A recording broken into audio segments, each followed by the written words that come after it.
ನಮಸ್ಕಾರ ಸ್ನೇಹಿತರೆ, ಬೆಂಕಿ ಬಿರುಗಾಳಿ ಚಾನಲ್ಗೆ ತಮ್ಮೆಲ್ಲರಿಗೂ ಸ್ವಾಗತ. ನಾನಿವತ್ತು ನಿಮ್ಮನ್ನು ಲಕ್ಷ ಟನ್ ಬಂಗಾರ ಸಿಗುವಂಥ ಒಂದು ಪ್ರದೇಶಕ್ಕೆ ನಿಮ್ಮನ್ನು ಕರೆದೊಯ್ತಾ ಇದ್ದೇನೆ. ಜೊತೆಗೆ ಈ ಪ್ರದೇಶ ಸಾಕಷ್ಟು ಪ್ರಮಾಣದಲ್ಲಿ ಪ್ರಸಿದ್ಧಿಯನ್ನು ಪಡೆದಿರತಕ್ಕಂಥದ್ದು ಹಾಗೂ ದೇಶ ವಿದೇಶಗಳಲ್ಲಿಯೂ ಕೂಡ ಇದರ ಒಂದು ಉಲ್ಲೇಖವನ್ನು ನಾವು ನೋಡಬಹುದು. ಜೊತೆಗೆ ಇಂಥ ಪ್ರದೇಶ ಇರುವುದಾದರೂ ಅಲ್ಲಿ ಇರತಕ್ಕಂಥ ವಿಶೇಷತೆಗಳೇನು ಹಾಗೂ ಅಲ್ಲಿ ಪುರಾಣ ಪುಣ್ಯ ಕಾಲಗಳ ಒಂದು ಇತಿಹಾಸದ ವಿಷಯಗಳನ್ನು ಕೂಡ ಈ ಸಂದರ್ಭದಲ್ಲಿ ನಾನು ತಿಳಿಸಲಿಕ್ಕೆ ಬಯಸ್ತೀನಿ. ಜೊತೆಗೆ ಈ ಒಂದು ಪ್ರದೇಶ ಉತ್ತರ ಕರ್ನಾಟಕದ ಒಂದು ಸ್ಥಳದಲ್ಲಿ ಇದೆ. ಈ ಒಂದು ಪ್ರದೇಶಕ್ಕೆ ಪ್ರತಿಯೊಬ್ಬರು ಕೂಡ ಭೇಟಿ ನೀಡಿ ನಿಮ್ಮ ಒಂದು ವಿಚಾರಗಳನ್ನು ಕೂಡ ನನ್ನ ಜೊತೆಗೆ ಹಂಚಿಕೊಳ್ಳ್ರಿ ಅನ್ನುವಂಥ ವಿಶೇಷತೆಯೊಂದಿಗೆ ಈ ಸಂಚಿಕೆಯನ್ನು ನಾನು ಮಾಡ್ತಾ ಇದ್ದೇನೆ. ಜೊತೆಗೆ ಈ ಪ್ರದೇಶ ಇರುವುದು ಕರ್ನಾಟಕದಲ್ಲಿ ಅದು ಉತ್ತರ ಕರ್ನಾಟಕದಲ್ಲಿ ಅನ್ನುವಂಥ ವಿಶೇಷತೆಯನ್ನು ಕೂಡ ನಾನು ಈ ಸಂದರ್ಭದಲ್ಲಿ ಉಲ್ಲೇಖ ಮಾಡಿ ಹೇಳಲಿಕ್ಕೆ ಬಯಸಿದ್ದೇನೆ. ಜೊತೆಗೆ ಈ ಪ್ರದೇಶದಲ್ಲಿ ಲಕ್ಷ ಟನ್ ಚಿನ್ನ ಸಿಗತೈತಿ ಅನ್ನುವಂಥ ಭಾವನೆ ಪ್ರತಿಯೊಬ್ಬರಲ್ಲಿಯೂ ಇದೆ. ಚಿನ್ನ ಅಂತಂದರೆ, ಬಂಗಾರ ಅಂತಂದರೆ ಮಹಿಳೆಯರಿಗೆ ವಿಶೇಷವಾದಂಥ ಪ್ರೀತಿ.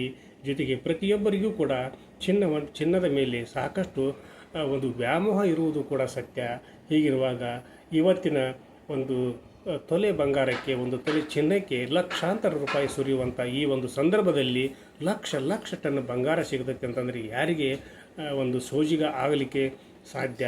ಹಾಗಿರುವಾಗ ಈ ಪ್ರದೇಶ ಇರುವುದಾದರೂ ಇಲ್ಲಿ ಹಾಗೂ ಅದರ ವಿಶಿಷ್ಟತೆಗಳನ್ನು ಕೂಡ ಈ ಸಂಚಿಕೆಯ ಮೂಲಕ ನಾನು ನಿಮ್ಮೆಲ್ಲರಿಗೂ ಕೂಡ ತಿಳಿಸಲಿಕ್ಕೆ, ಜೊತೆಗೆ ಇದರಲ್ಲಿ ತ್ರೇತಾಯುಗದಲ್ಲಿಯೂ ಕೂಡ ಬಂದಿರತಕ್ಕಂಥ ಬಹುಮುಖ್ಯವಾದ ಉಲ್ಲೇಖವನ್ನು ಕೂಡ ಸಂದರ್ಭದಲ್ಲಿ ನಾನು ಪ್ರಸ್ತುತಪಡಿಸ್ತಾ ಇದ್ದೇನೆ. ನಿಜಕ್ಕೂ ಕೂಡ ಇಲ್ಲಿ ವಿಶೇಷವಾದಂಥ 300ಕ್ಕಿಂತಲೂ ಅಧಿಕವಾದಂಥ ಸಸ್ಯ ಪ್ರಭೇದಗಳು ಇವೆ. ಇಲ್ಲಿ ಸಂಜೀವಿನಿ ಸಸ್ಯವೂ ಕೂಡ ಇದೆಯಂತೆ. ಜೊತೆಗೆ ಅದನ್ನು ಯಾರಿಗೆ ಜೀವ ಹೋದಾಗ, ಮೂರ್ಛೆ ಹೋದಾಗ ಅದರ ಒಂದು ರಸವನ್ನು ಕುಡಿಸ್ತಾರೋ, ಅದರ ರಸವನ್ನು ಅವರ ಮೇಲೆ ಸಿಂಪಡಿಸ್ತಾರೋ, ಆ ಮೃತ ವ್ಯಕ್ತಿ, ಜೀವ ಹೋದ ವ್ಯಕ್ತಿ ಮರಳಿ ಜೀವವನ್ನು ಪಡಿತಾನೆ ಅನ್ನುವಂಥ ಪ್ರತೀತಿಯೂ ಕೂಡ ಇದೆ. ಅದಕ್ಕಾಗಿ ಇದಕ್ಕೆ ಸಂಜೀವಿನಿ ಪರ್ವತ ಅನ್ನುವಂಥ ಭಾವನೆಯೂ ಕೂಡ ಜನರಲ್ಲಿ ಇದೆ. ಆಮೇಲೆ ಇಲ್ಲಿ ಸಾಕಷ್ಟು ಪ್ರಮಾಣದಲ್ಲಿ ರಾಜ ಮಹಾರಾಜರು ಕೂಡ ಆಳಿ ಹೋಗಿರ್ತಕ್ಕಂಥ ಇತಿಹಾಸವನ್ನು ಕೂಡ ನಾವು ಕೇಳಿದ್ದೇವೆ. ಜೊತೆಗೆ ಇದು ಶಿವಾಜಿ ಮಹಾರಾಜರ ವಂಶಸ್ಥರು ಇರುವಂಥ ಒಂದು ಪ್ರದೇಶ. ಆಮೇಲೆ ಇಲ್ಲಿ ರಾಣಿ ಅಬ್ಬಕ್ಕ ಇನ್ನು ಸಾಕಷ್ಟು ಪ್ರಮಾಣದ ಆಳರಸರು ಆಳಿದಂಥ ಒಂದು ಭೂಪ್ರದೇಶ.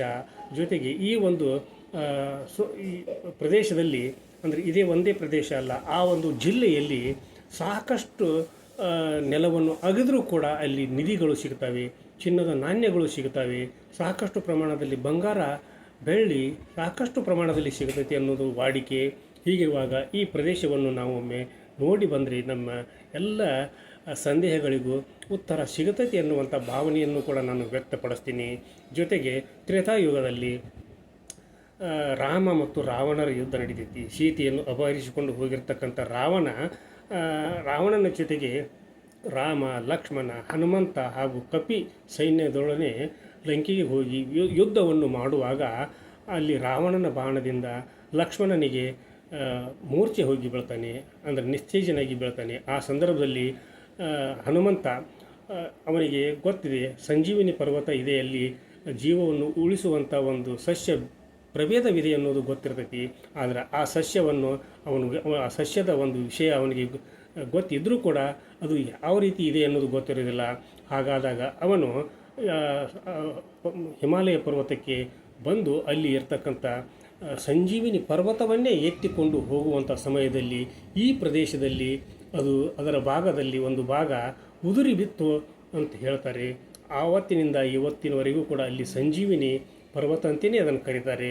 ಅಲ್ಲಿ ಇರ್ತಕ್ಕಂಥ 300 ವಿಶೇಷ ಸಸ್ಯ ಪ್ರಭೇದಗಳಿಗೂ ಕೂಡ ಈ ಪ್ರದೇಶ ಸಾಕ್ಷಿಯಾಗಿದೆ. ಆ ಲಕ್ಷ ಟನ್ ಚಿನ್ನ ಸಿಗತೈತಿ ಅಂದಮೇಲೆ ಯಾರು ಬಿಡ್ತಾರೆ ಕೇಳಿ? ಆವಾಗ ಘನಿಧನಿಗಳು ಕೂಡ ಈ ಪ್ರದೇಶದ ಮೇಲೆ ಕಣ್ಣು ಹಾಕಿದರು.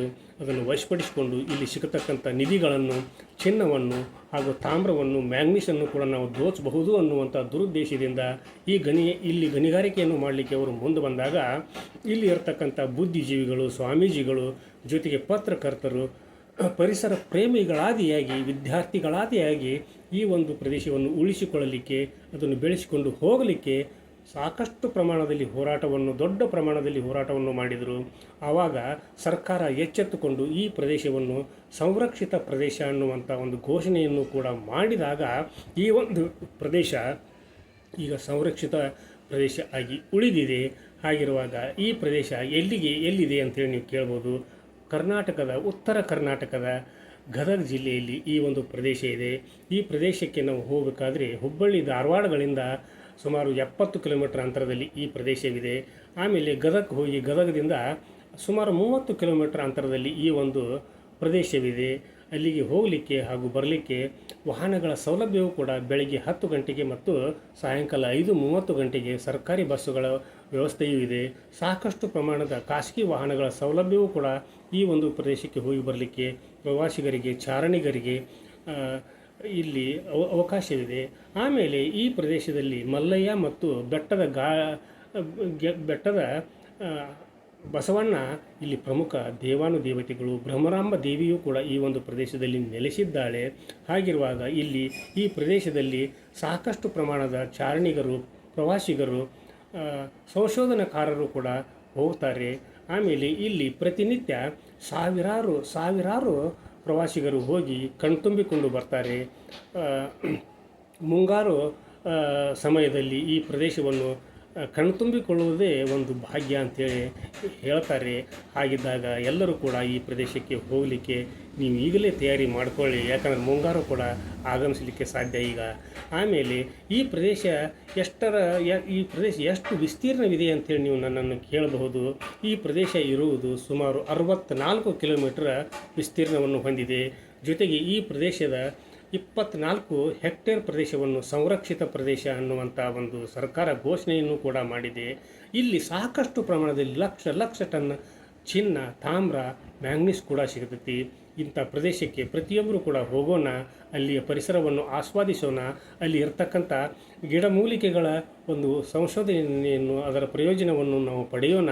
ಜೊತೆಗೆ ಅಲ್ಲಿ ಲಕ್ಷ ಟನ್ ಚಿನ್ನ ಇದೆ ಅಂತ ಹೇಳ್ತಾರಲ್ಲ, ಅದಕ್ಕೂ ಕೂಡ ನಾವು ಅಲ್ಲಿ ಇರ್ತಕ್ಕಂಥವ್ರನ್ನ ಕೇಳೋಣ.